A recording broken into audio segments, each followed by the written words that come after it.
Lokantika hell is a very special kind of hell. Unlike the other infernal realms in Buddhist cosmology, it is terrifyingly unique in both location and punishment. Unlike other hells that lie within the regular cosmological system, the various layers of the Kamalika, Rupalika, and Arupalika, Lokantika hell is not even inside our universe.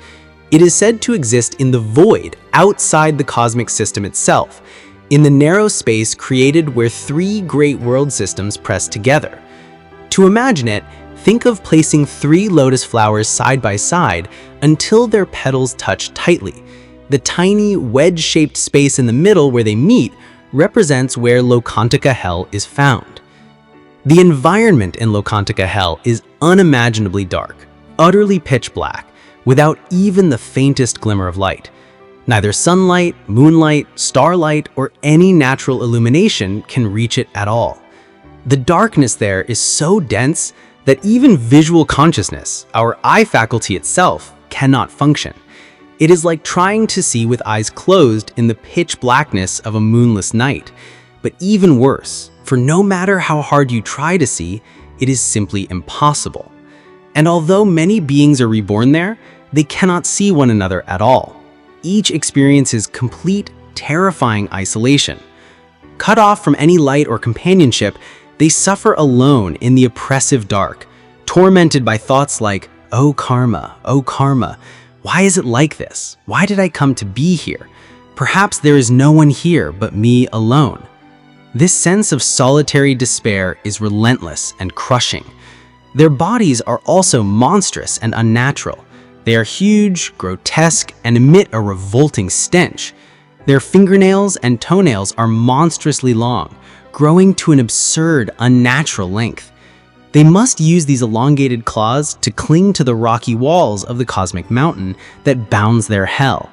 They hang there, suspended upside down, their heads pointed downward, much like bats hanging from tree branches in our world. But in their case, it is a posture of torture and misery rather than rest.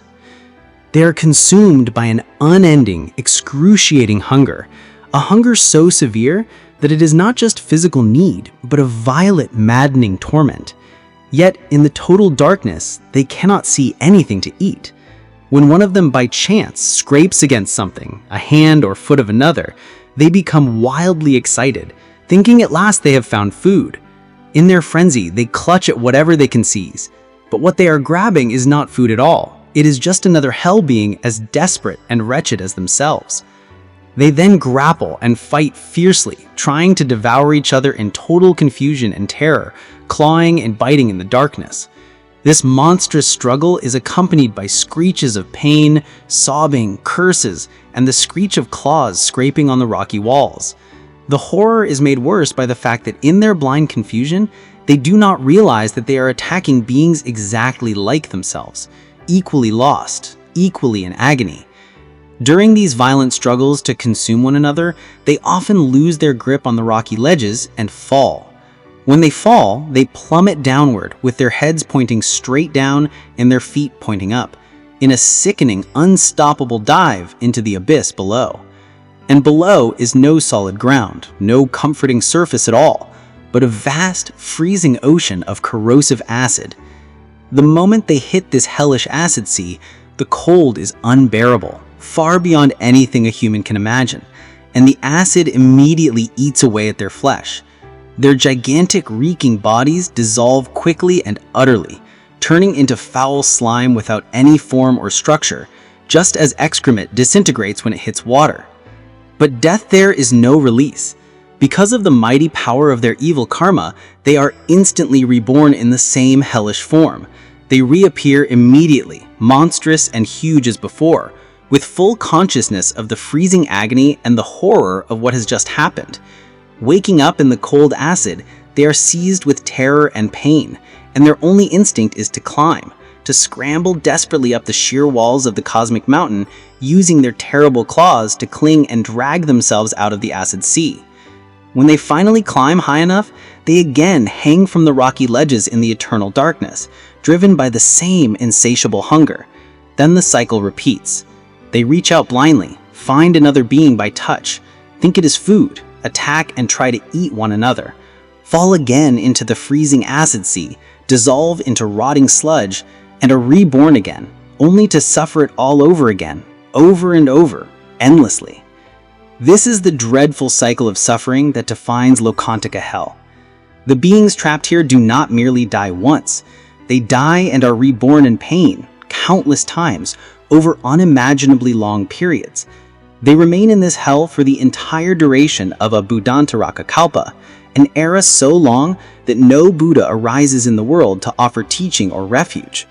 And the karma that leads to such a horrifying rebirth is also among the darkest and heaviest.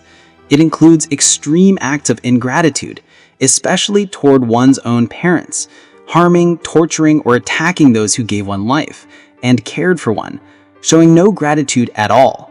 It includes viciously attacking or killing virtuous and morally disciplined people, especially those dedicated to spiritual practice, without any regard for the consequences.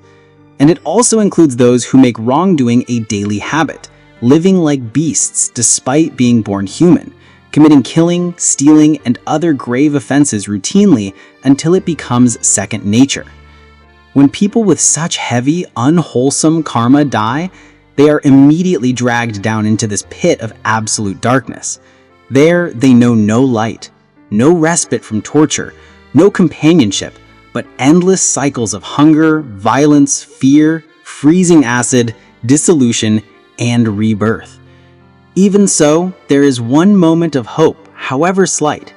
Lokantika hell is said to experience the briefest possible flash of light, like lightning, or the mere snap of fingers, only when a perfectly enlightened Buddha arises in the world. For that tiniest instant, the hell beings may perceive that there is something beyond their darkness, that there is a path that might lead away from their torment. But that flash is pitifully brief and vanishingly rare, coming only once in an entire Buddhantaraka kalpa. It is a feeble hope shining for only an instant in an ocean of endless, crushing, consuming darkness.